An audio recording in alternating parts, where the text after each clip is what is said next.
Welcome, welcome, welcome everyone to Adventures into Reality. I am joined by my infamous co-host, Kathy Ma. As you may sound, my voice is nulled and muted today. I had a experience. I had a nightmare. I haven't had a nightmare since I was 5 or 6 years old. And oftentimes I get up early in the morning between 6:30 and 7:30, and I do my morning rituals before I go and I do my on-air stuff, and I connect to the present, the past, and cleared out and did my usual stuff. And oftentimes that leads into a meditation where I fall asleep and then wake up before the show. And this time that I fell asleep, I had a very intense nightmare, and it lasted for a good 45 minutes of this human fraud time. And just before the show, I was talking to Kathy about this, and I would like to share some of these conversations with you because I believe that this is very, very relevant to every person that is out there right now. Kathy, welcome to the show. Thank you, and thank you very much for what you're about to do and share your thoughts with us and what your experiences were. It can't be easy, I know that, and I think you're right. It is very relevant that you would have this nightmare today, of all days, when we're about to do the show. Yeah. And again, I haven't had something like this since I was maybe 5 or 6 years old. Okay. So the nature of the dream is I was traveling with someone, a person that I've known since I was, a teenager, just a friend of mine, one that I grew apart from many years ago. And for some reason, we were going somewhere, and we was like going to go to like a 4-day, fair or something to that effect. And when we were going on a train to get to the airport, we were talking, and then we got separated on the train. And I went to the place where the airport we were supposed to meet, and he never came. And I began frantically searching for him. And one of the things that popped up is that the gentleman had his bed strapped to his back. And then this intense set of desperation that I had to find him, and I activated my I am presence and my skill within this dream, and all of a sudden the dream went into a nightmare mode. And in that nightmare mode, there was this desperation to find this individual person because he was about to do something unpleasant. And in my own expression, this is a person going into the stairways of despair at the highest levels. And I asked myself, because I woke up out of this, and if I hadn't gone to that wake up, I would have been stuck in that paralyzing fear of desperation. At that point, when this happens, do you actually think that there's also a physical element to it? There was a physical element to it because, again, I haven't dreamed about this person in a long time, let alone, having spoken to them. Mm. So there was something there, yes. Mm. It must have been quite terrifying, and the sense of helplessness must have been overwhelming.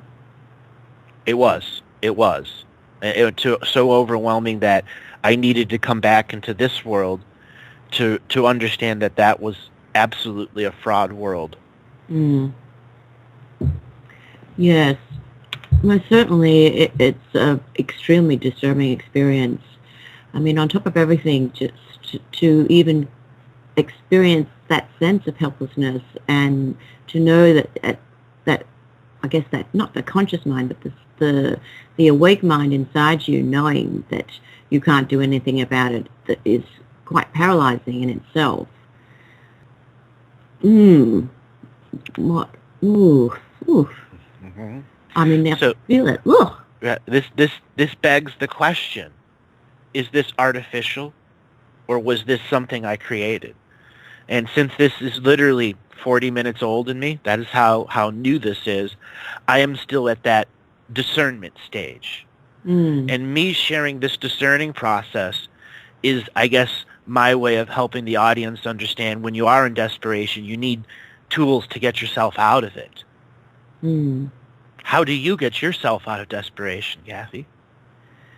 Well, I guess I used a couple of different tools. Admittedly, I don't often, I really can't recall the type of helplessness you feel, except when I Maybe watched after your my car father. accident?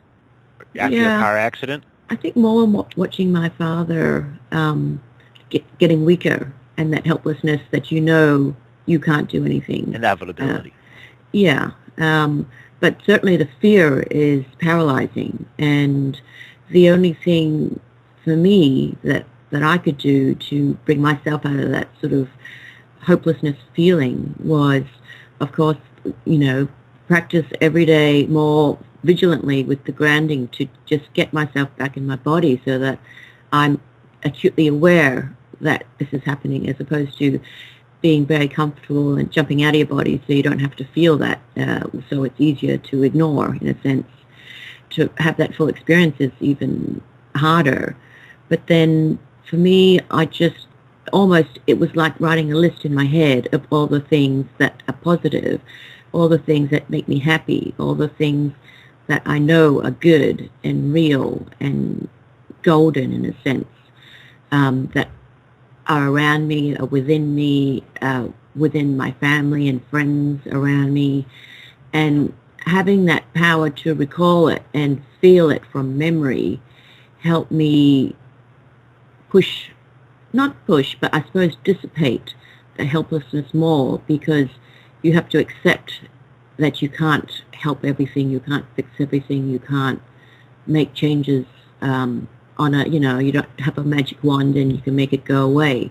But what you can do is remember who you are, remember that there are good things out there, and hold on to that, because time and time again we will come across that feeling, and what keeps us going is the good stuff in life, the good stuff within us, and people around us. It may even be someone that you've only just met, but being able to recognize it and appreciate it and embrace it sounds easy, but actually it's not so easy.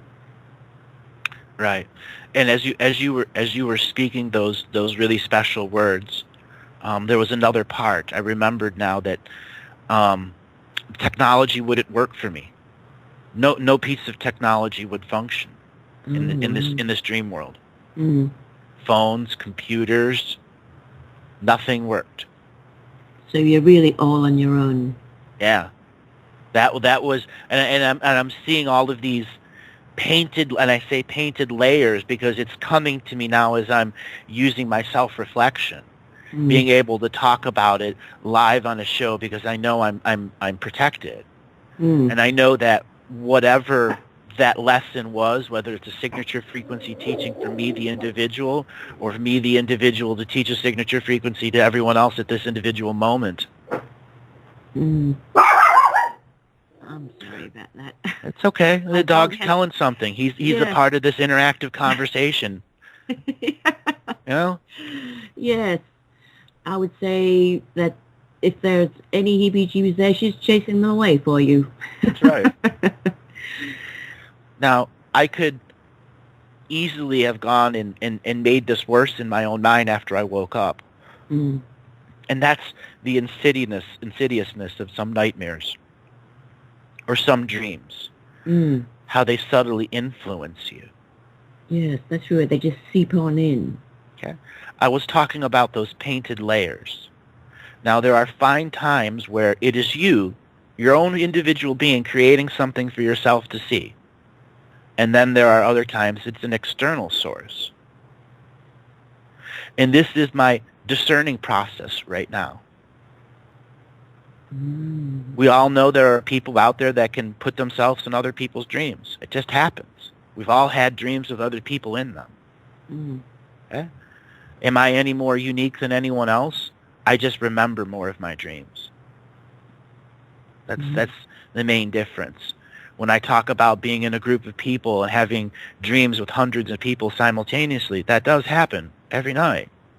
But this was specific and individualized and tailored for me. Whether it was created me or by some external source doesn't matter.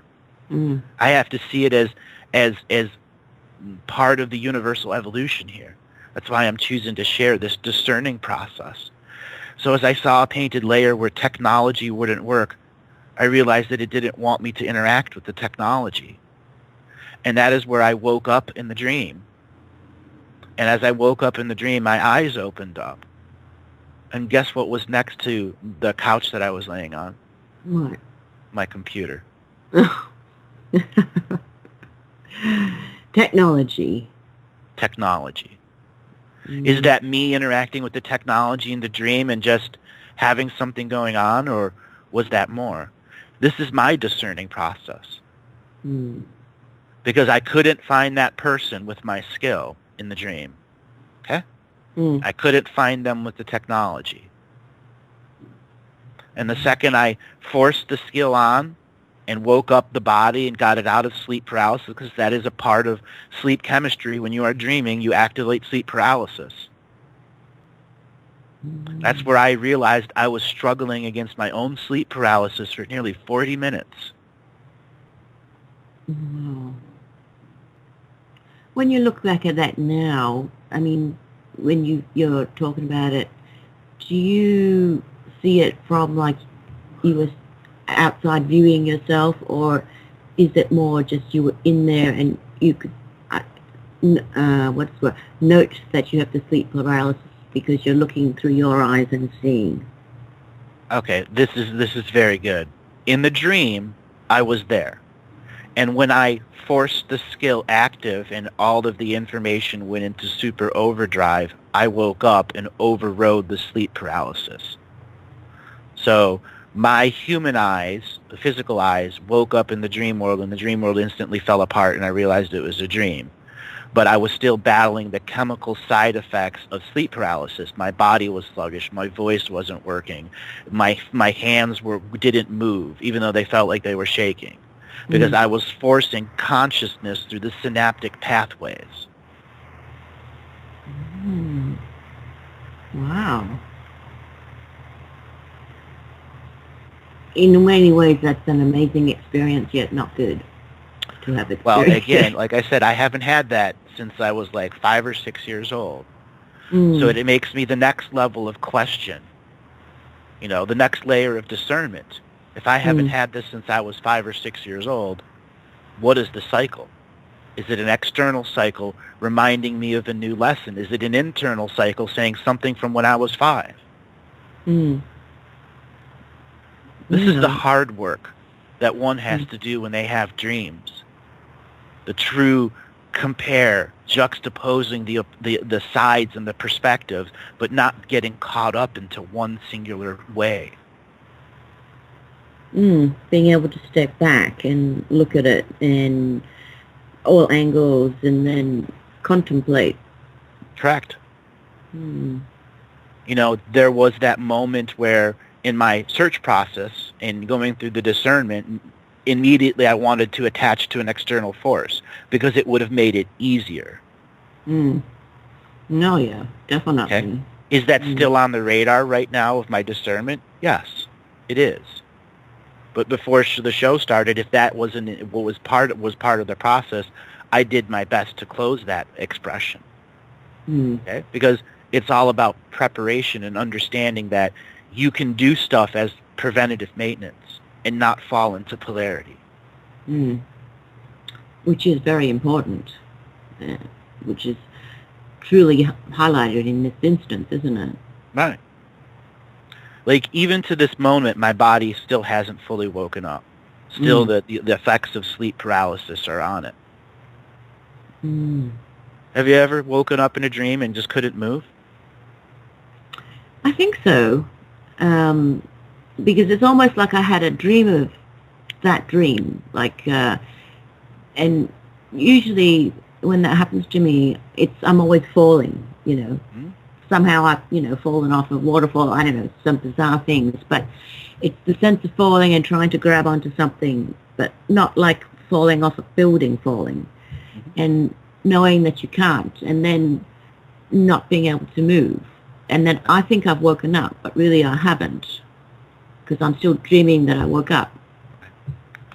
It's very, very bizarre and somewhat frightening. See, there are times that I wake up in the dream and just let the dream play out while I'm a part of it. And I'm watching it go on, or I'm actively a part of it. In this individual instance, the second I brought full consciousness into it, it shattered into a hologram. And I realized that it was a false hologram. Whether I created it or not is still yet to be determined.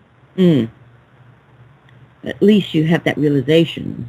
Yeah, You know. I had that realization. And what I would like to do today is to dedicate this show to people's dreams. And I know there are a lot of people that have been waiting to call and have in readings, but this is one of those moments where I'm going to be unpredictable. Because if it was an external source, we're going to turn it around today. If it was an internal source, it'll come through the synchronicities of what people call in, of what people can get over, wanting to have a reading, but looking at this subject, just your dreams. And the synchronicities of the way out, we get hundreds and hundreds of people calling at the first moment to the moment of now. So Laura, when you get an opportunity, let's bring in the first caller.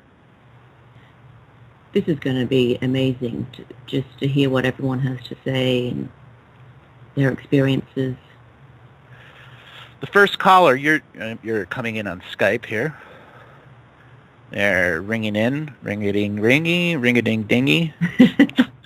Ring, ring.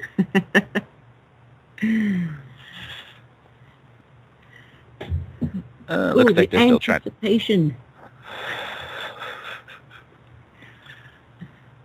But it certainly is the synchronicity, the timing of this is just well beyond weird. Yeah, well beyond weird. Caller, are you there? Oh, I guess they're on mute. They might be on mute. Caller via Skype, are you there? Hello? Hello, your name and where you're calling from? Yeah, it's Nathan calling from Canada. Hi, Nathan. I'm in. Okay, we're back. Hello? We're back. Nathan, can you hear us? Yeah, hi. Sorry about that. Yeah, things All just right. all fell apart. I'm sorry about that, guys. It's all right. It's not your fault. It's the the long arm of density the of the dream. subject. Yes, it's the density of the subject, Laura. And Laura, you too also had a nightmare early this morning too, huh? Yes, I did. It's its own unique synchronicity. So, caller, what is your name? Nathan, you said? Yeah, it's Nathan. So, were you able to listen to the show earlier? Yeah, I was listening to you talking about what happened with your sleep paralysis and what happened just before the show. And I hope it wasn't some sort of an attack on you. You know what I mean? Like you're such an important person, and so many people look up to you and appreciate you. And hearing something like this happen and hearing the concern in your voice is concerning, I'm sure, to a lot of people out there. But I chose to share this for a reason, in the discerning process that I'm going through, so that I didn't fall into polarity, because I easily could have fallen into polarity. Okay, that's how easy. That's how slippery the slope of polarity is. I could have given it 1 ounce of extra thought, and all of that consciousness I was forcing into my synaptic processes would have gone and created something that was not real. Interesting. That would have been my placebo belief. Wow. Well, I really appreciate you being able to take this show for opening up and talking about this topic, because I'm sure there are many people that do have dreams that, you know, they're not really sure what they mean, and this is a great opportunity for people to really get into touch with the dream side of things. Yeah. So what kind of questions you want to ask, Nathan? I'm sorry, it's not necessarily about the dream, but do you mind if I ask a different type of question? Sure. Sure. Okay, cool. Well, I've been doing a lot of research in regards to our history, in regards to the human history, and in regards to law. And it's been recently coming up to my attention that in order to have standing in law, you need to be having a nationality. And I've learned a lot, like I've been recently learning a lot in regards to the American Constitution, how a group called the Moors and the European Sons were the ones that established the Constitution. And I was wondering if you could give us a little bit of insight, possibly into the history of the Moors of El Morocco, or North America, Central America, and South America, and how that is into the creating of the Constitution. All right. Just ironically, in 2014, I did a series of shows called Adventures into Sovereignty with Rebecca Cope, and that was all about American history, and it was the what's recorded in human history. Our United States Constitution is the Spendthrift Trust. That's the first thing to understand. And you have the Trading with the Enemy Act and a whole bunch of other particular laws that were passed to remove our rights as citizens. And these were done by esoteric organizations such as the Moors. The Moors are very much ingrained into many different esoteric orders. And those esoteric orders purpose was to run local governments, to run post offices that were ultimately run by the church, which was another esoteric organization, each having an individual practice of light magic, dark magic, and neutrality magic based on whatever local rules were being passed. Because back then, every city had a sister city. And the sister city is what the other esoteric groups on the other side were doing to link them via sacred geometry, until such cities were built on sacred geometry lines that it made the magical exchange process between areas much stronger. Until it reached a point where World War I, the system was able to bring people en masse through those esoteric sacred geometry building systems and then put them into a reincarnation system that was their life guided, directed, valued for its entire process until you have what you are now. You are a baby that is born, and you get out of the womb, you get a slap on the ass, 22 injections, you're not put on your mother's heart, your foot is stamped with ink. All right, that is our music, and when we return, we'll finish this conversation. Great. And welcome back, everyone. Nathan, are you there? Speaking. So what did you think of what I said so far? I just want to make sure you're processing it all. Yeah, no, it was really interesting too, because a lot of people don't understand when they think of our recent history or our past history, because of what's been left out. People tend to miss the connections, and for me, I've just been recently learning in regards with the Moors or El Morocco being a part of North America. And in regards how most indigenous people, or the people that are considered natives, are also a product of like the ancient Moors and whatnot. I was learning that all derivatives of human beings came from that lineage. Is that correct? No. No. Of the 900,000 lineages that are out there now, maybe a third came from that Moor line, but that was because there was a series of plagues that were installed into Earth between 400 AD and 990 AD, and those plagues were targeting specific genetic lineages. Okay. Interesting. So at one point there were well over 5 million lineages here. Wow. That's the level of reduction of choice that we've had. Let me let you in on a little side that's not reported into history. When Columbus made his journey here, there were a set of esoteric organizations that knew what he was going to find. And they sent with them a number of priests that were practitioners of the dark arts, who performed individual rituals so that when he landed in his final place and put down the flag, all of the ghosts that were pent up in the Christian church, or that expression of the royal family there, would then be basically linked where he put his flag down. Wow. Okay? And that is what began the spiritual invasion of Turtle Island. Oh my goodness. Wow. Okay? That's what brought all the timeline genocides of Europe and those lineages to Turtle Island. Wow. That's interesting.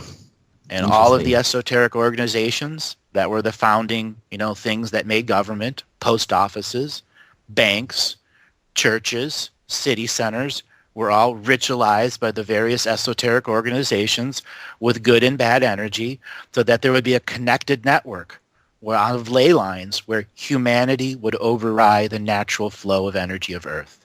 A saddle with a reins. Right. Wow. Oh my goodness. With the indigenous cultures, I understand they refer to our creator or the source as the Great Spirit. Does that have anything to do with Allah, or is there, because a lot of Muslims believe that Allah is the highest for the creation or the being that of creation. I was just wondering what's your opinion, because there's so much confusion in regards to our creation, because there's so much manipulation. Can you just speak on Allah? Sure. Or So when it comes to the Native American expression, and this is just from what I've learned in my own expressions, there is what's known as Great Mystery. And the Great Mystery is the infinite universe, the source, the original source. And inside Great Mystery is Great Spirit. Great Spirit and Great Mystery are one and the same. The Great Mystery is the we are as unity consciousness, and the Great Spirit is the I am, the technology of the we are that is making Source aware of all of its different parts. That is why many of the native origins talk about the connections and relations to all that is.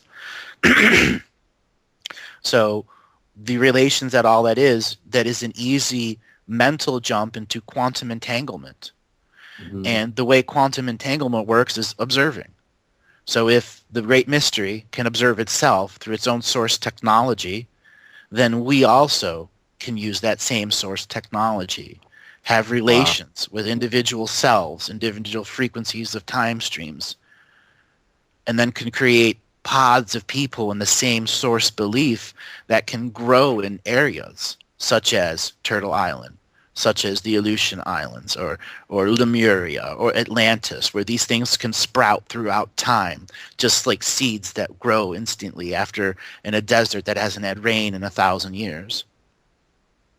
Wow. It's intense. Yeah. So would you, is Allah,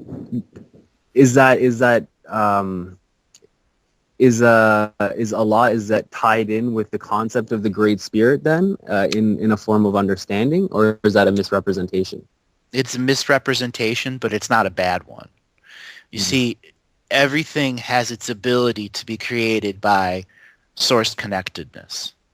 Doesn't matter what the source is or your belief in the source. When you're source connected, it activates the law of placebo. And what does the law of placebo do? Makes it real. Yeah. That's why everyone's perspective in this time is technically right. That means there's this freight train of everyone's belief system that's going to crash, where we all realize our individual belief system is what limited us to have the unlimited vision, which is the Great Mystery. Wow. And you can never solve the Great Mystery. And in all the indigenous cultures that use that expression, they always will say, you will never solve Great Mystery. It's the fool's errand. It's when you work with Great Spirit, the technology of the mystery, of how synchronicities work. Wow. That's like, you just kind of like the light bulb on my head, like ding. And ironically, you're helping me resolve what went on within my dream. There is this synchronicity to why you call. There is no randomness to this. Yeah. I've known this since I decided to go and do radio, that it was going to be a ride of synchronicities, and it was a matter of I'm going to pay attention. That's amazing. All right, brother, I've got to move on to the next caller. Okay, can I just ask one more question? Actually, we got to move on, guys. Sorry. You don't mind? If you can, it's okay. I'll call in. Yeah, okay, no problem. No problem. Go. Okay, thanks. Right. Kathy, there's that first synchronicity. I know. So we ask and it is given. You from your observation of his questions and my responses, and knowing the situation, what is it that it is you see? I see that, to me it's just highlighted that the picture is very big. It can never be as simple as one little thing, one little incident, and it just reminds you that what you experience is also part of a huge picture that it's like a pebble in the ocean. That's right. It ripples out to everywhere, but at the same time, it is an individual, unique thing. but doesn't define everything that goes on. It just not complements, but it integrates with everything. Yes. So we're going to move on to the next caller. 760, are you there? Hello, Andrew. Hey, your name and where you're calling from? Hi, my name's Edgar Pius. I'm calling from San Diego. I called in for the first time about 3 months ago. Mm-hmm. And Were you able to listen to the earlier part of the show? yes, definitely. And a dream was actually what I wanted to ask you about. So I love synchronicities. Okay, so what is your question about the dream?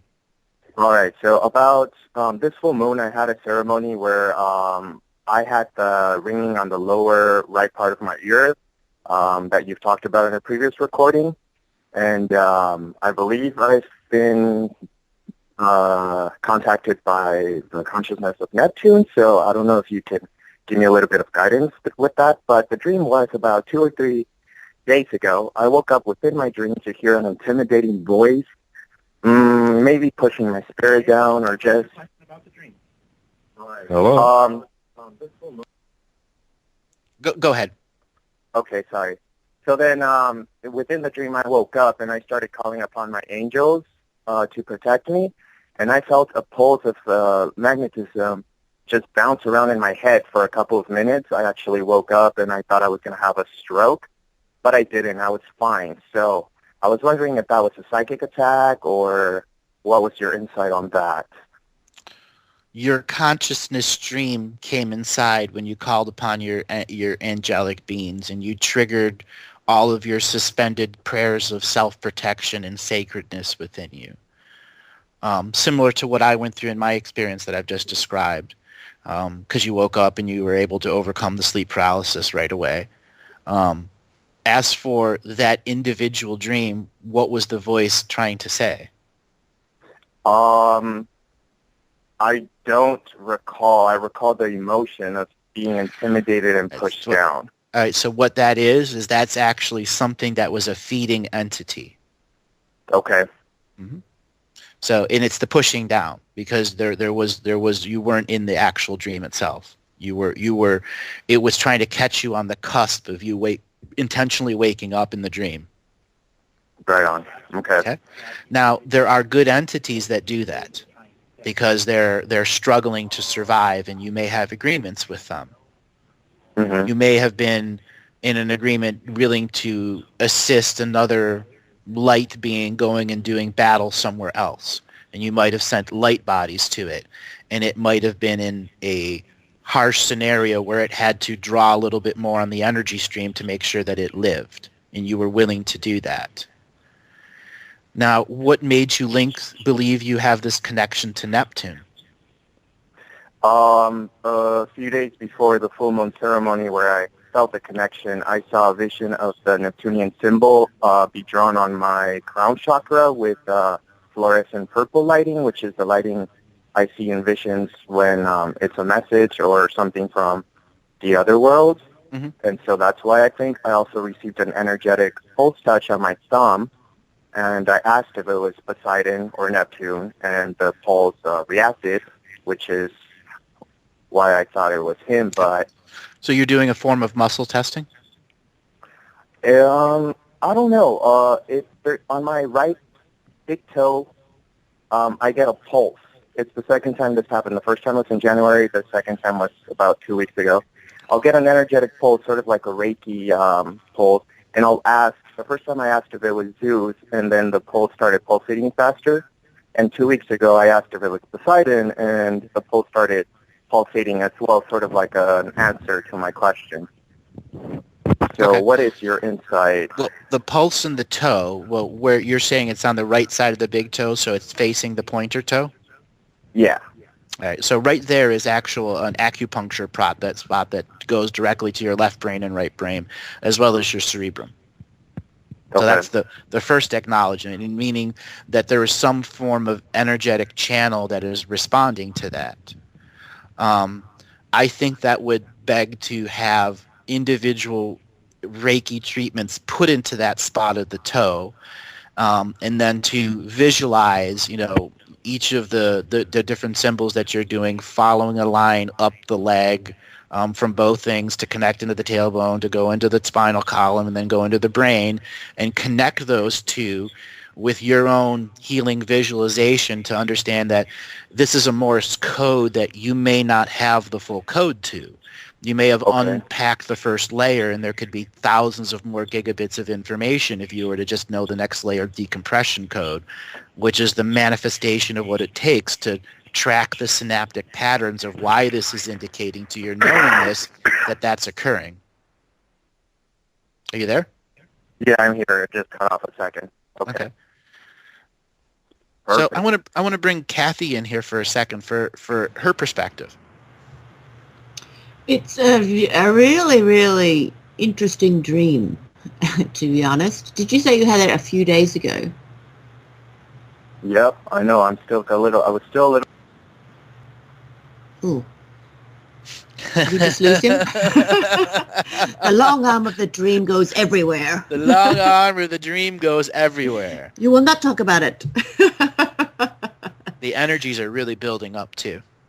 Yeah, very much so. I mean, when I was sort of looking at his energy while he was talking, and then, I think he said he had the dream a few days ago.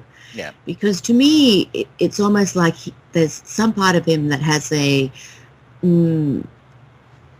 not an awakening, but it's almost like, you've lost something and you found it, like when you lose your spare car keys and you put them in the drawer and you search your whole house and then you finally find it 3 weeks later just at the front of one drawer. It's kind of like that, and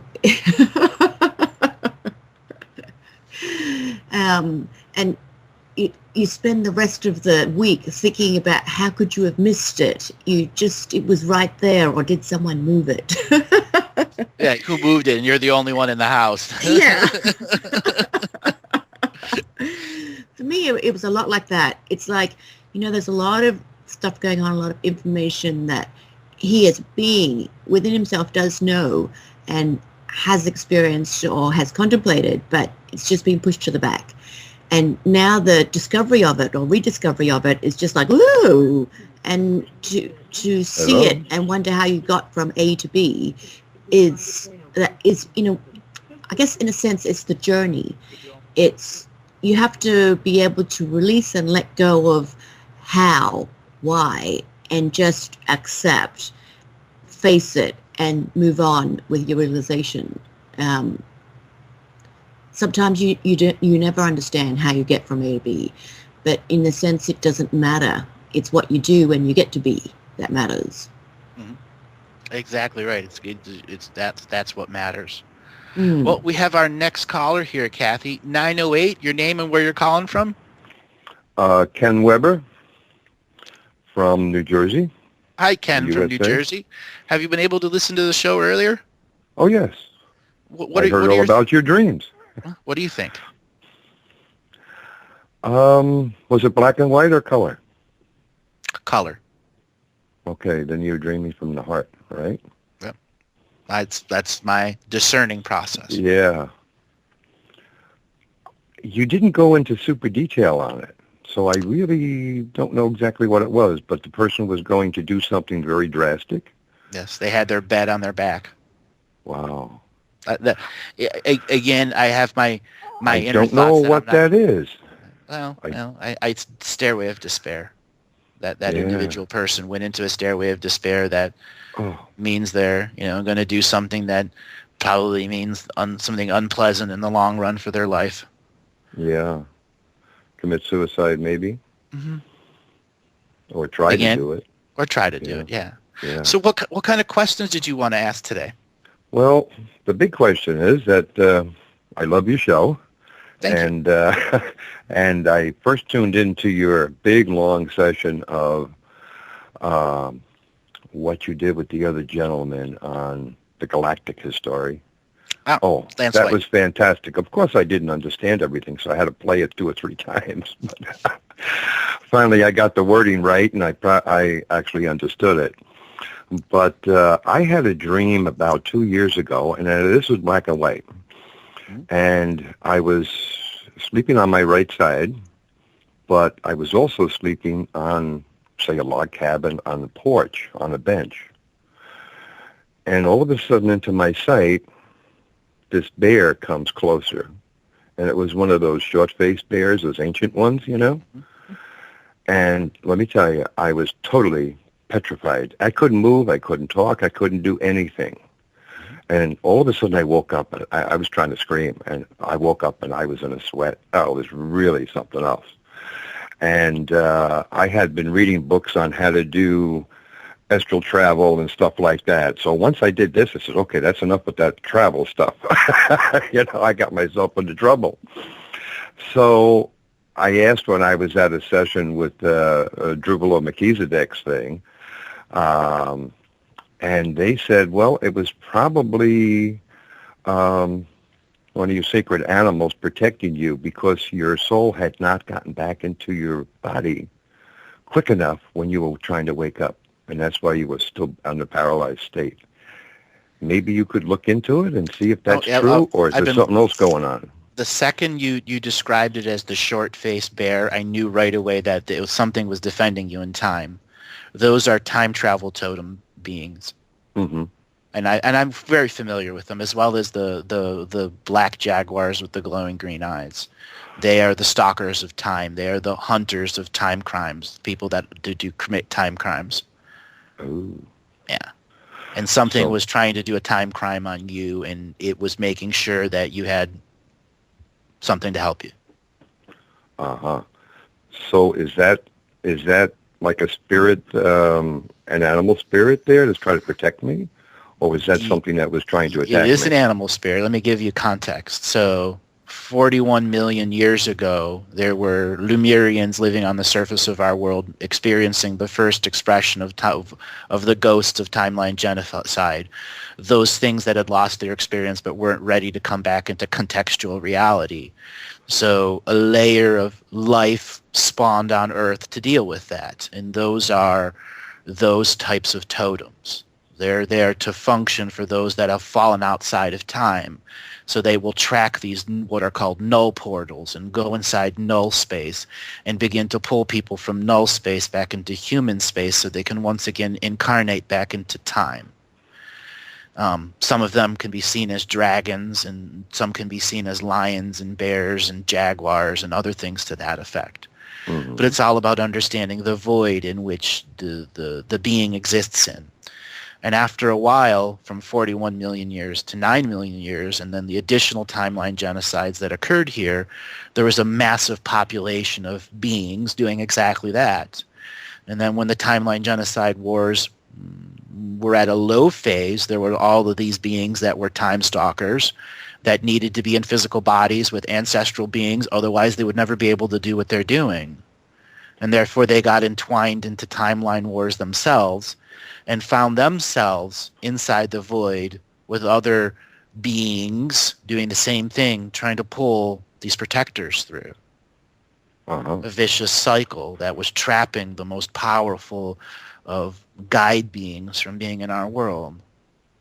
Well, I also had a shaman do a review on me and do travel to the lower world and the upper world and so on. And he said, well, you have it's like a butterfly. A monarch butterfly is mine, you know. Mm-hmm. And I was in a native tribe at around the 1600s, you know. Mm-hmm. And I was one of the elders there. Mm-hmm. But passed away, I guess, when around that time they had a little war or something like that, and I was taken care of, if you will. But what is my, lineage? Do you have any idea what that is? Because somebody about 2 weeks ago said to me, he says, unbelievable. We were like in a triangle and I was in the center. He says, I saw you as your knee was up about 6 feet tall. Mm-hmm. He says, you're a giant. And I says, nah, come on. Mm-hmm. So maybe you could put some insight into that. Let me give context first. Okay. When I talked about the bear with the face, that means it was a timeline. Something was trying to protect you from a time crime. Uh-huh. That means you're a time traveler. means you've been involved into it a long, long time. And when the person was describing you as the big giant person, it's a part of you that's a soul shard when you were still a giant being, not ready to be into this DNA skin suit that wouldn't have specific skills that your soul really loved to use during 7-color time. Okay. And it's a longing for your soul not wanting to let go of that potential.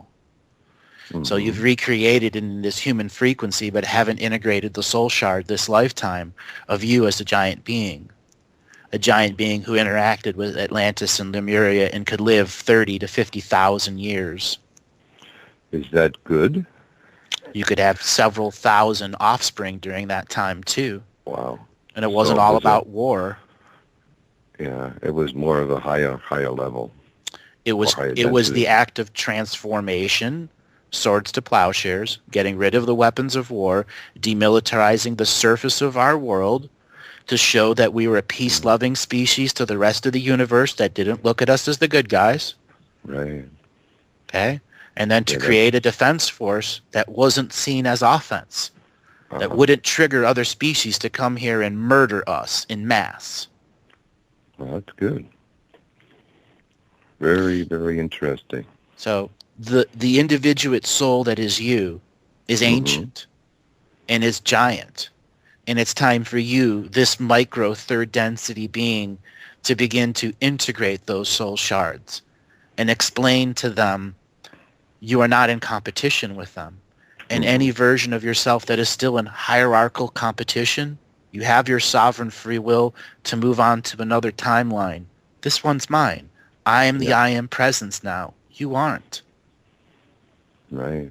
Declare you separate your density from their density and allow your 1 degree of separation to be your true and natural link to the great mystery. So original source incarnate can function through you and assist you in resolving whatever universal expression your soul is here to do. Yeah. Well, it's to help humanity, that I know. From early on, I made that commitment. And that's connecting to source. When I actually did a vigil, I was about 18, 19, somewhere around there, and we actually did an outdoor vigil, you know. I think there was 3 of us that actually did that, and we were all separated, of course, but it was a special ceremony type thing, and I made that commitment, you know. Well, our music is to be starting in just a minute. If you do hear it start, hold on. But sure. There's more here. You're a being that's meant to be connected to source this time. You should be having your own radio show or TV show. You should be producing. Oh, interesting. Well, I have activated my Merkaba, you know, the light body, the natural one. I was able to do that and actually go into unity consciousness. All right, so hold on there just a second, and we'll be back. We'll be back right after the music. Wonderful. Thank you.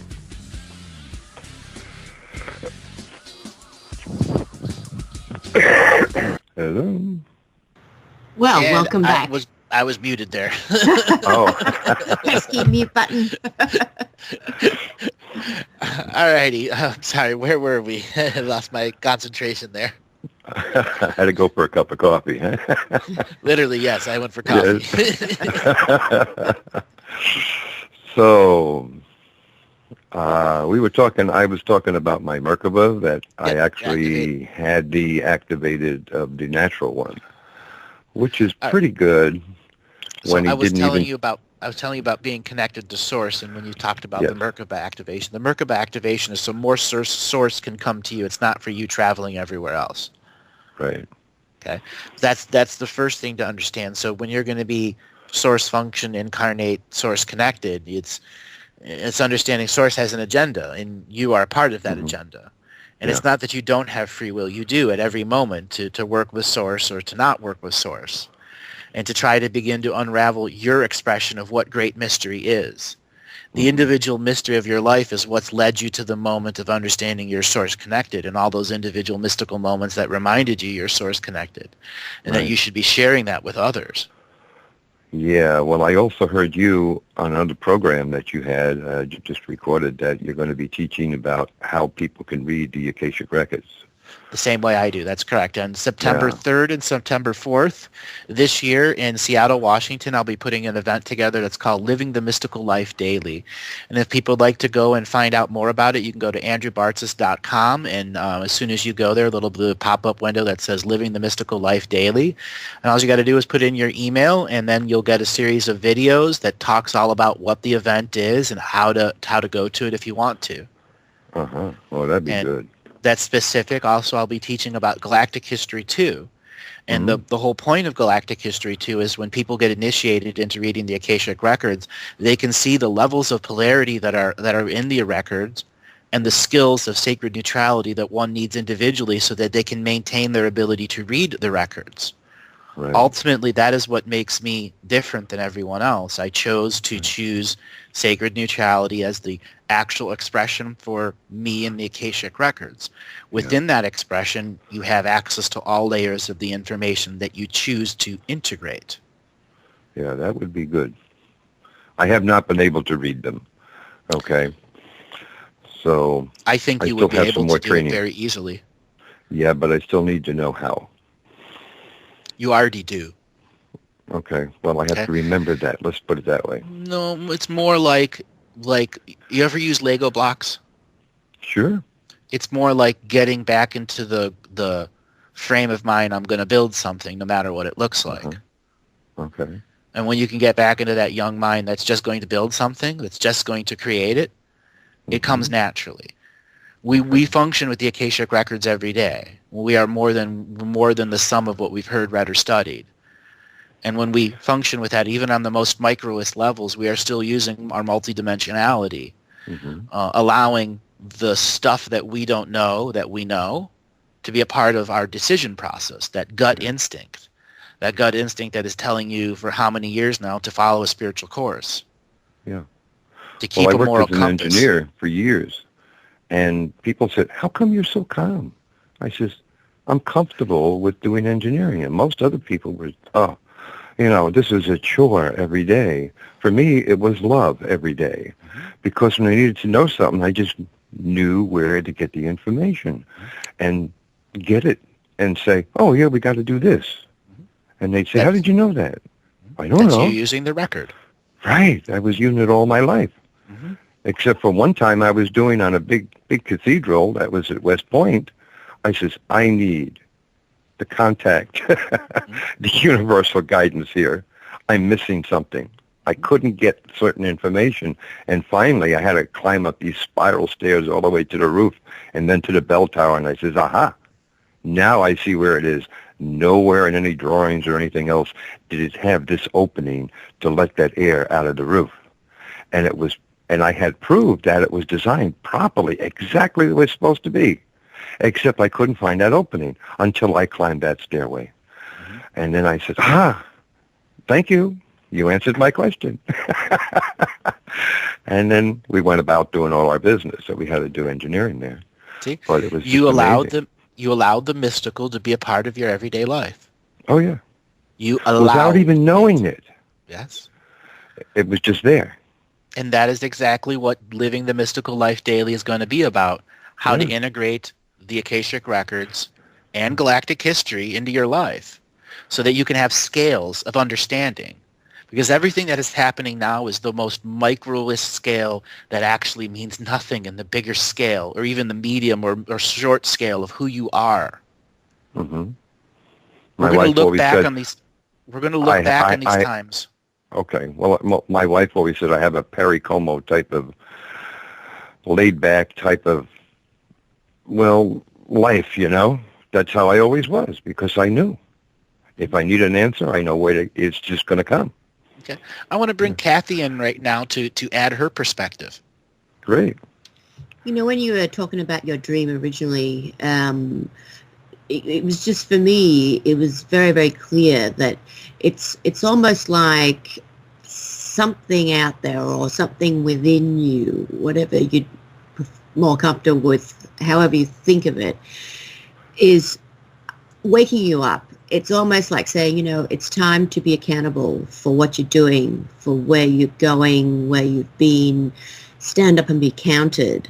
And I know the bear itself, yes, I also agree with Andrew. It's like a protective image or spiritual totem, whatever you want to call it, is just there almost like, number one, of course, to protect you and guide you, but it's almost like a comfort to walk, into the great unknown, into that vast expanse with the company hand in hand with a bear. I mean, if you can do that, you can do anything. Yeah. Your little buddy, paw on hand. Well, one day I was at Boy Scout camp, and I was one of the adult leaders, and I was talking with another adult, And what happens? This deer actually walks right between the both of us. Wow. We didn't even know it was coming because we were sort of facing the other way, but we were on the trail. It came from the lake, it had a drink of water, and it was going back to where it was supposed to go. And it moved us out of the way because we were on its trail. It just sort of bumped us aside, and we had to move back one step so it could keep walking. Absolutely amazing. No fear. Move on. Yes, that's right. Okay, guys, come on. I'm on the trail. Get out of my way. and when deer are doing that, they are radiating a field of energy that is bringing you into unity. That was a synchronicity of unity right there. Yeah. The deer trusted you enough to be that close. Right, because I didn't have any fear in my heart. Right. If I would have thought, I don't have to actually have a bow. If I would have thought I want to kill this, it would definitely disappear. It would move out of the way so fast, You just have to think it. You don't even have to do it. They're very intuitive. I mean, your affinity with animals is quite amazing, Yeah. I would say that is not a usual thing for people, but you've got just such a wonderful energy about you. It's hard not to be attracted to it, and that warmth radiates around you. I mean, surely in your life you must have noticed that people gravitate towards you, animals gravitate towards you. They do now, but when I was really young, I used to have these horrible nightmares all the time about wolves, a timber wolf. Didn't want anything to do with them. If my mom was reading me a book with the timber wolves in it, forget it. I turned away. I didn't want to hear that. I even walked out of the room. So at one point in time, something must have happened with the timber wolf with me. I don't know. I have no clue. But is it that you were fearful of it, or it just... It was a nightmare. I have real nightmares. But then that finally stopped. But I have a cat and a dog, and they're the most wonderful animals they are. Well, especially I mean... the cat. She's... Yeah. Warms up to me really quick, She lets me know what I'm supposed to do. Animals are extremely perceptive and very psychic, and they really know people. They know situations and know people. And their natural attraction to you is because of that warm, wonderful energy. I mean, you have the healing kind of energy. If you wanted to turn your hand at healing, you would be excellent at that as well. Well, this past Saturday, I just took the Renki 1 class with the same person who taught me the Druvalo Melchizedek, which was Ron. Did a great job at it, him and his family, But it was myself and another person who did it. His name is, the one who was teaching the class was Ron Sergi, and he's in Philadelphia. And he's done so many people over the last 20 years. He's been working with this stuff. And he can see the energy. He can see your chakras, and he can see if it's spinning correctly out of both sides. And when he was doing the Renki with me, he went behind me. I didn't know he was really doing anything. I says, as soon as he did something, before he put his hands on my shoulders, I said to myself, I feel that energy. What's he doing? When you actually give the information, silently. And I said, what are you doing? To myself. So after he was done with this, I said, what did you do behind me? Because I felt exactly what you were doing. You know, and I told him what he was doing. He says, well, how did you know? And my eyes were closed, you know, so I couldn't see whatsoever. So he says, yeah, you definitely have the gift for doing this, you know. What did you think of the, sorry, go on. Pardon? What did you think of the Reiki one after you've It was beautiful, beautiful, because we actually did it on a person. The first one is supposed to be to do healing for yourself, but he went a little further and taught us like part of it, you know, when you actually do it with another person. We actually did it with the other person, and then he did it with me. Very powerful energy. I could feel it, you know. It is amazing when the first time you're attuned to it, because just the force of it is like, wow, I didn't know I had so many blockages. Oh, yes. And, of course, every day I clear my chakras anyway. There's a thing we do with the fingers, you know, the modalities and stuff, and we do that. And Drugalo has taught that if you go further, like 3 or 4 more steps on that, you can actually generate the mechanical Merkaba. But we never go all the way because I already have mine out, you know. And I had somebody prove it with the dowsing rods. I went to this place that had a lot of crystals up in the Adirondacks. So I said to him, go about 30 feet away from me and check my energy. And she looked at me like cross-eyed, you know, and she knew a lot about this stuff. She says, huh? I said, yeah, I put out a certain amount of energy. Just walk toward me. So she starts to walk toward me, and boom, they just, you know, looked at each other. Those two things just went right away. And she says, wow, that's interesting. She says, let me do it again to see if it was right. And she did it. Bam. They closed again, you know. She says, oh, you got some pretty strong energy there. And I says, thank you very much. And then I says, okay, you're not allowed to be detected anymore, Merkaba. I had to actually turn it on. I said, you're now able to be detected, you know, because it's like a crystal. You can actually program it.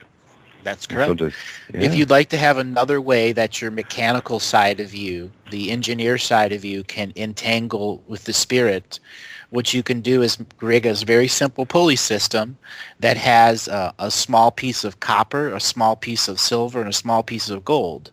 And you stack that together, you create the alchemical circuit of unity. And then you put a little tiny crystal on top of the piece of gold that's on the copper and the silver, and you have that pulley, and you raise it and lower it as you try to raise and lower your Merkaba. You'll actually learn a more advanced way of auric expansion. Okay, now, which is on the bottom, the copper? Copper. And then it's, what's silver. That? Silver. And then gold on a little crystal. Any specific type of crystal? Clear quartz with a 1 point. Okay. If you can get a double terminated, even better. I have a double terminated here. Well, one that actually has a T on it. It's actually perfectly at 90 degrees coming off of it. Yeah. So you can use a copper coin, a silver coin, and a gold coin. That's what I use. And it's a way to train your crown chakra to take different shapes, different size, to bring more energy in. And if you use the pulley system right, you can make your crown chakra feel it's 30 feet tall if you have a tall enough building and practice enough with it. And that's one of the ways to enhance the golden tube of protection, so you can have some of the most advanced communication with the most distant beings in other universes. Neat. It's how I connected to the Akashic record of planets in another universe. Made a conscious active choice to reshape the Merkaba into more like an obelisk, with another obelisk coming down out of the crown chakra, and where the 2 points come together is where the 2 Akashic records from the several celestial worlds come together, and that's where I create my Merkaba of exchange. And that's how all the other Akashic records and a visual expression connect. Yeah, you have to change your shape of your Merkaba in order to do that. Because we're looking at it through one lens. Correct. You can be looking at it at 10,000 lenses. It could be 10,000 lenses at once. As long as you choose ones that are not bad. You know? Because you can actually get into Merkabas that cause a lot of, Correct, problems. because they open portals that are based in your DNA lineage memories that bring out resolution of karma, even if this being now has no contract with that karma. Yeah. It's the dirty energy underworld. It's a fundamental dirty energy that we work in. Mm-hmm. But everybody's constantly putting their garbage onto everyone else because of the way the lineages are entwined. Mm-hmm. So did I have anything to do with, Lemuria or those things, Actually, we've got to move on to the next caller. Sure. All right. So it's been enjoy really your day. Thank you very much. Okay. Bye-bye now. Yep. Kathy, we've had our unique set of callers already, and it started with the dream, and now look where we're at. I know, chalk and cheese from Yeah. That's great. I mean, so many interesting things to talk about and things that we haven't always delved into. Exactly. The variety comes today. So we're going to move on to our next caller, 760. Your name and where you're calling from? Hey, guys, it's Edgar. My call was dropped earlier, and I was allowed to call back in. Okay, Edgar, how you doing? Pretty good. Thank you very much for taking the calls, and I believe we left off after you told me I may have been receiving Morse code, and then Kathy was going to give me her perception. Correct. Morse code, and then it popped off. So you may not be understanding the higher layer of code. You're only understanding the base impulse. And for you to have a better layer of base impulse that's coming through your toe, you'll have to track the energy synaptic pattern from the toe to the brain and the brain to the toe. So you're going to have to visualize the actual nerve that goes from your brain to your toe, because right there where your toe exists is where the major acupuncture and acupressure point direct for the brain is. So when you're having a distal beat, that means your brain frequency is being activated by a distal portion of your body, which may be activating energy. It could be an external entity using that to try to make the brain think it's creating something. There's all sorts of scenarios that can go on. This is why you have to have that discerning process. Why is it the toe? And you've only had it twice before. You said once in January and then once just before you called the show. The dream was a couple days ago? Yeah. Yeah. So it is something that is trying to communicate, whether it's one of your own selves manipulating a part of the body so that you activate a part of your brain so more awareness comes to you, or it's something external, maybe a being, good or bad, doesn't matter at this point, because it's still trying to lead you into an avenue of awareness. Okay? Okay. And you also said you had the feeling of being pushed down? In the dream. Yes. When I was in the dream, yeah, the voice was pushing me down and almost suffocating me. Okay, so that has two frames of perspective there. One, that it was trying to get your brain to actually go into your heart and have your heart and brain merge because there's some form of issue there. And two, it was actually trying to push you out of your brain and to take over synaptic function, which might have been connected to the toe. Okay. So have you taken any healing modalities? Have you learned any? I've done an online tutorial for all 3 Reiki levels, and I've always been attuned to Reiki, but I've never had a master teach me in particular. And that's something I wanted to ask you, because after the dream, my Reiki has been more powerful, and I've made 2 people cry by giving them 1 minute of Reiki in their heart. And so I wanted a little bit of guidance and how to work with that and what you thought about that. Because you've been activated. Okay. And I want to bring Kathy in here to finish her line of activation, because you were activated. Now, where you go with that activation is also going to be how disciplined of a healer you want to be. Okay. I want to be the best I can. That's why I'm here. So please help me out. That's why Kathy's going to give you a set of guidelines into healing. Edgar, can I ask you, when you said you were giving people Reiki and they cried, was that like how can I put it? Could you get a sense of what that was for them? I mean, apart from the physical part of the crying, but the emotional thing that was attached to it. The first person was actually a stranger, and I felt like they were someone was just trying, some spiritual entities were after that person. That person tried and... Oh, the music's coming on. Yeah, Could you just hold on, and we'll get back to you after the break. Perfect, thank you. Thank you.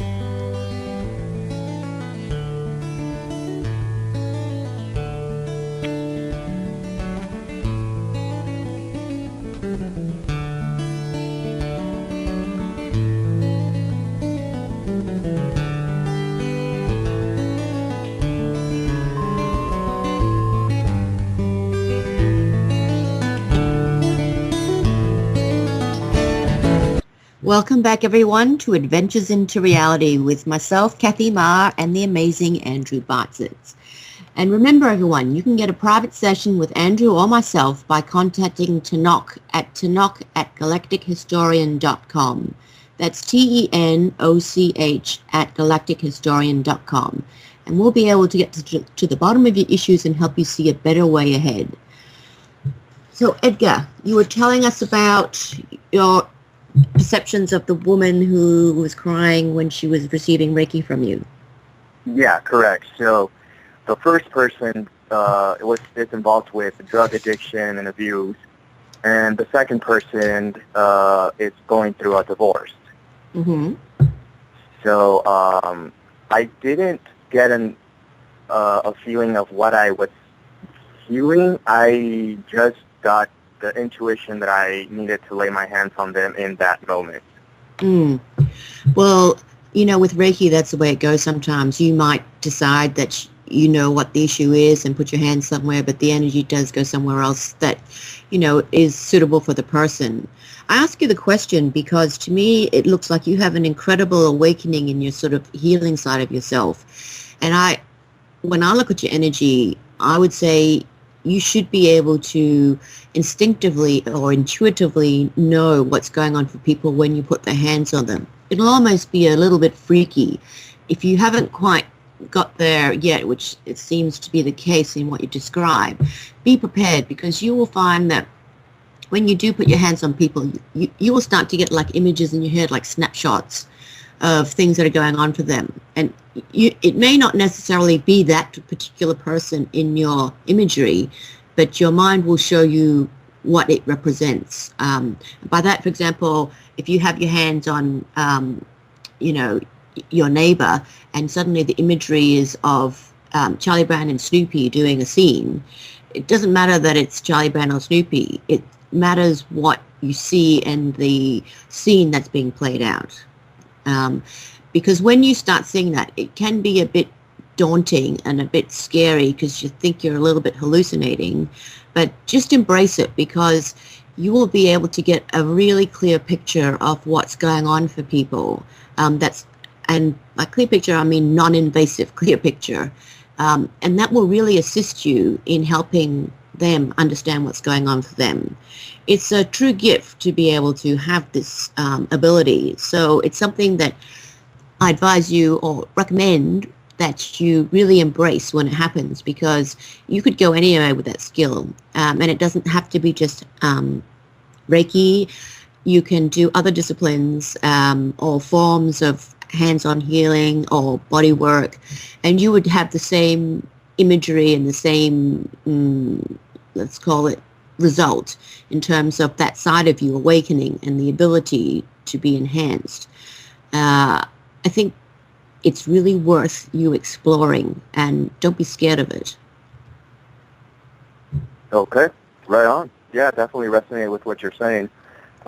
Before I was able to kind of just get a feeling of what the person had was thinking or feeling, but now I get that, and I get some kind of insight as to why they have that emotion, and I hadn't really pinned it, but now that you're saying, I do get kind of like foggy charges or images that I'm able to decipher into the person's history, but I wasn't really sure if it was really happening or not, but thank you for that. Just helps me clarify what's going on. It's a weird one because it's not logical. Sometimes the stuff you see is just not logical because it's sometimes that what you see, it seems way out there or unrelated to what you've been told, or even contradictory. So it's difficult to, believe in yourself and that what you're seeing is right and true. But it certainly is an ability that is blossoming in you. I mean, really, you should think about this very seriously. I mean, get more practice, get more confidence in what's going on for you. But this is something that you could really do, as a profession, charge money. I know for you, it's, I'm healing the world. This is, good for you and spiritual, and I just want to help. But yes, that is a great part of you. But at the end of the day, there has to be an energy exchange of some type. So even at the beginning, if you're not comfortable charging money for sessions, then do some sort of trade. Get yourself used to that energy, because you can't just keep giving and not getting anything in return beyond the satisfaction of helping someone, because that is not the way the cycle of life works. Do you get me? Okay. Yeah, totally. I understand. I used to want to learn how to heal so I could do it for free, and it wasn't until recently that I learned there was energy exchange, and there had to be an exchange for it to work. So I totally understand, Kathy. Thank you so much for your work. For the whole system of life and the flow of chi within you and around you, there has to be an exchange. But, if you're going to consider some of it practice, honing in your skills, it's like, okay, you can let that slide. But it's also an acknowledgement of yourself and who you are and your self-worth, self-esteem, because time is money, and sometimes you feel kind of brittle putting that edge on it, but the reality is time is money. There's only 24 hours to a day. You have to eat, you have to sleep, you have to have relaxed time. So every minute of your time, of your day and night is worth something. And by that, I don't mean calculate exactly how much each minute is worth, but it's an acknowledgement for yourself that this is what I am worth. And if you value what I have to give you, then there will be that exchange. I mean, of course, some people might try and haggle or whatever, and then that's a very personal choice as to whether or not you want to do that. You take it case by case. But at the end of the day, it's a lot about respect. Them respecting you and you respecting them and what they have to give. It's very difficult sometimes to look at this non-brutally when you're a healer. But you have to be realistic.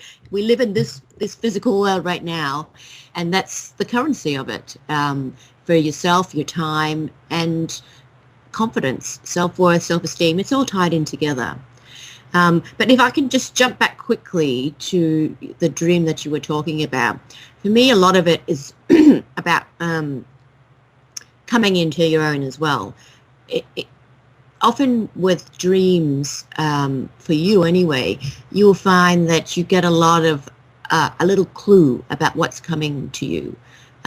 It's not exactly in the same form of what you dreamt, but it's your own mind waking you up to concepts and to introduce you gently to the concept of the change and the situations that are coming.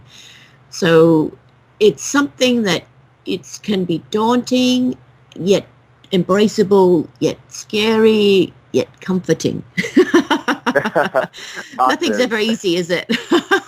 Never. That's the way it goes. Well, thank you so much for calling.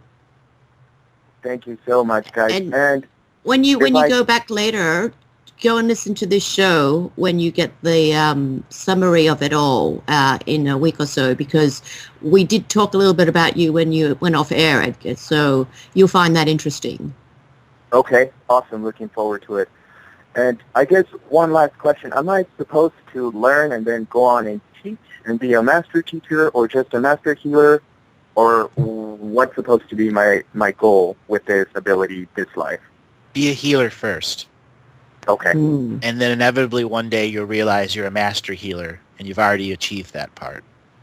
Don't set the goal to be a master healer. Just set the goal right now to be the healer, to be the action, to be the person willing to exchange energy for the skill set that you have, because you've been activated, you've been initiated, your soul's ready for this. You've got moving trucks worth of energy pulling up to your body, waiting for you to activate the offloaders. Yeah. All right. Okay. I love it. I love it. And Andrew, are you accepting or in need of volunteers for your event on September 3 and 4? Yes, we will be taking volunteers. What you can do is also contact Tanach at Galactic Historian, just the same one for the readings, and you can also get all the information for that too. Perfect. One way or another, I will see you then. Very cool, and I look forward to meeting you in person and giving you a hug, because you're going to be one of those people that's going to be a mover and shaker in the healing world once you dedicate yourself and just let distractions fall aside. Yeah, I want to so bad. Sounds good then. I love you guys. Thank you so much. All right, brother. Take it easy and have a great day. You as well. Bye-bye. Well, Kathy, once again, another return of a unique caller. I know. We'll not be thwarted by technology. Exactly. We'll not be thwarted by technology. Good for you, Edgar. Oh, but such an interesting call, really. Yes. I mean, he's brought up a lot of interesting stuff, and it's always a challenge when you talk about healing and energy exchange, because being a healer, it's difficult to make that step because you just want to heal the world and you want to do it, for love and for free, and you sort of think, I really wish I could go out for dinner. Exactly. But no, I'll eat my rice at home. Well, Laura, Kathy, sorry. We've got one caller left. Calvin, are you there? Yes, I am. Where are you calling from today? Caribbean. The Caribbean. Welcome to the show. What kind of questions do you want to ask? Well, just first of all, my history. Who am I? Who do I come from? Okay. Have you been listening to the show for a while? Every and each one of the episodes, of course. So I'm your fan. Very good. So what about the material has excited you? Everything. I'm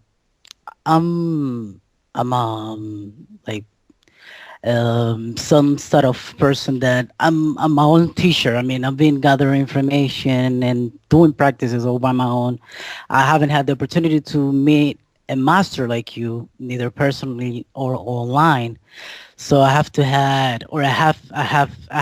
gather all the information I know to be who I am and be, let's say, an anchor. Mm-hmm. That's basically how I consider myself. Now, there's a lot of stuff that I really want to know that is holding me back, things I want to do, things that I don't really want to take a step if that's not really something that either identifies me or is really connected to me and my soul and my other soul charts that, I really want to do it, but I don't know what to do because I don't really... Let me help you here. So when it comes to galactic history, you relate to one of the other callers where I talked about the bear that was stalking him through time. Except in your expression, it's known as the Green Jaguar clan of the Matsuchodo. The Matsuchodo are the precursors to the Toltecs. They are the ones that worked with the Sky People. They are the ones that brought the first teachings of how to quarry stone and how to move it. And that is your soul history throughout time, always being in a medium skin suit, one that will help lower beings exchange with higher beings so information can be thought and learned. You are one of those people that has spent thousands of lifetimes as an initiate of the Panther clans to once again assist people finding knowingness. When one is stalking the void, this is something that is used in their terminology. They are not just looking for sentience. They're looking for pieces of information or history that have been lost because there's no conscious observer of it ever again. So you are one of those people this lifetime meant to seek information, to find information, to synthesize it, so your soul brothers and sisters living in this lifetime can hear it in their native language, with their native emotional expression beyond it. Mm. You are meant to be an Akashic record reader, not just of this world, but dozens of other worlds. Worlds in which you've lived and stalked the void and understood it. Now, I'm using a very powerful term because I'm trying to activate a part of your soul into remembrance of who it was as an ancient shaman. Because I see the being that is you now, and I see the power that is you. But the power that is even more to you is just outside of your reach. And this is why you are seeking for information, and you are looking for powerful teachers and masters, because you know ultimately you're one of those too.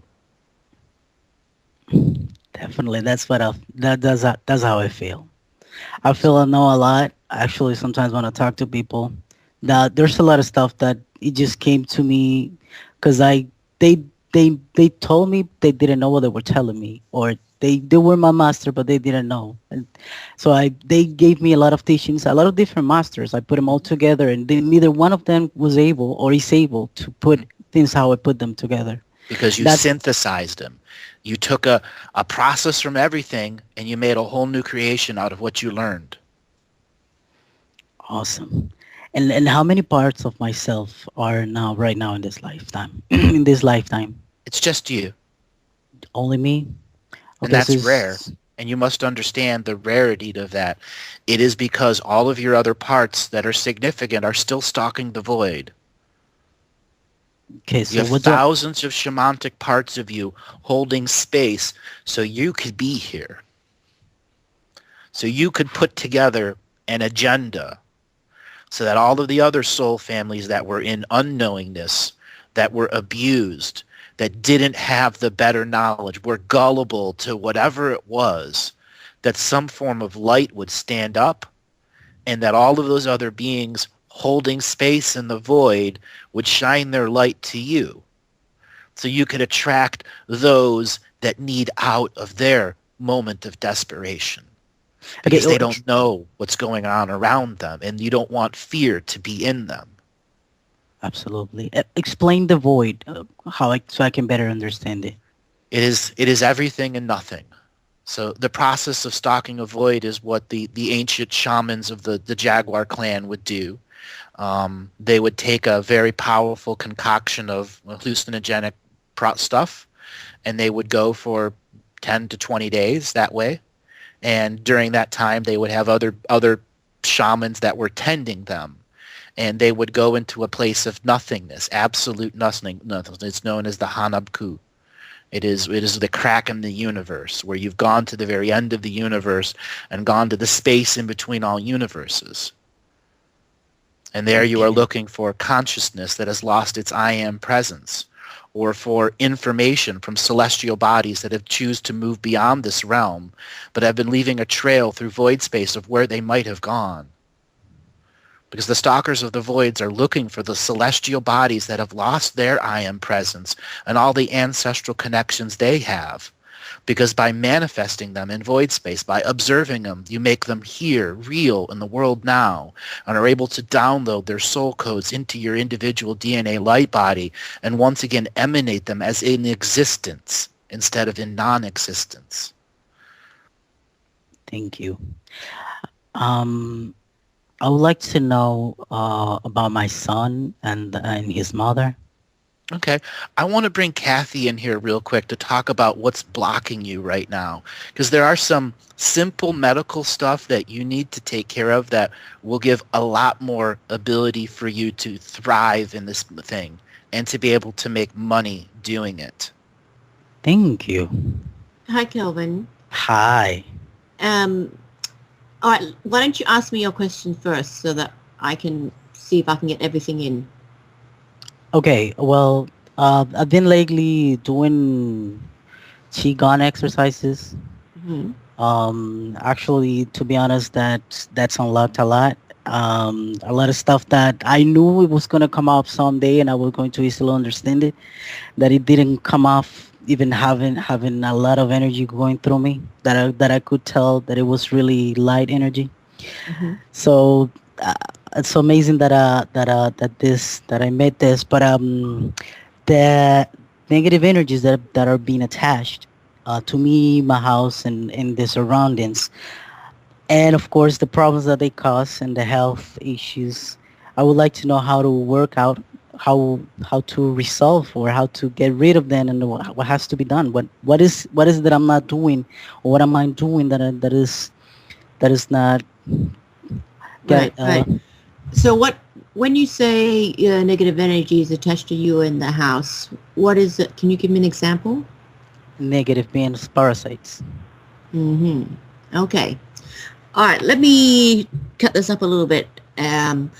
When you are practicing your Qigong and you think that you don't feel a lot of energy or didn't experience the changes that you were kind of expecting. Actually, I did. Oh, you did? I'm sorry, I misunderstood you. So you do practice the Qigong, you do feel the energy or you don't feel the energy? I did. Actually, are you able to see my energy? I can see your energy, but I'm asking you what you can feel and what you sense. No, actually, there's a lot of energy movement that was not before. Energy from the legs to the whole part. It was like the energy was stuck. It was in order for the energy to move through the chakras or any part of my body, I had to do it on purpose. Like it didn't move by itself. So you mean your expectation was when you have the energy come through you, it'd be like flowing like a water, and it would come and flow through, and like a breath, it would just go out. So it's a continuous motion, right? Is that what you mean? That's what you hope for. No, actually, what I'd say about that is that it was great, and it was more than I expected. I don't think that was a problem. Actually, I think it was a solution. I don't have a complaint about that. It's more about because this is what happened. 2011. I'd say that I don't know if I had to do with it, but things changed when I did, and I did it at a big scale. I'd say that I went together fourth and fifth dimensional together. So I had a lot of problems, a lot of negative beings, how can I say, the different levels of the bad side.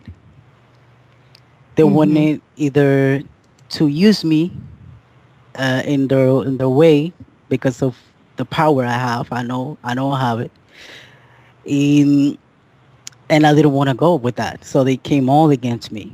So I didn't know about contracts. I didn't know anything about really spirituality like I do now, thanks to Andrew and many other people.